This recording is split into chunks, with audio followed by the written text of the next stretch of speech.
দর্শক, আমরা এখন উপস্থিত হয়েছি তালতলী উপজেলার শারিকখালী ইউনিয়নে আবুল বাশার পাদার ধান খেতে আমরা উপস্থিত হয়েছি।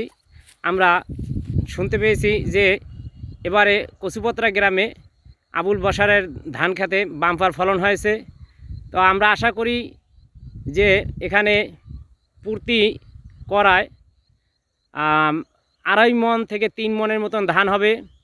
আর এই সুন্দরভাবে কৃষিকাজ করার জন্য এবং এই যে ধান ফলানোর জন্য তাকে সহযোগিতা করেছেন তালতলী উপজেলা কৃষি অফিসার এবং ব্লক সুপারভাইজার মোহাম্মদ মাসুম বিল্লা। ধানের এই সুন্দর বাম্পার ফলনের জন্য তালতলী উপজেলার কৃষি অফিসার সহ ব্লক সুপারভাইজার মাসুম বিল্লা তিনি অবশ্যই ধন্যবাদ পেতে পারেন। আমরা তাকে আন্তরিক ধন্যবাদ জানাই।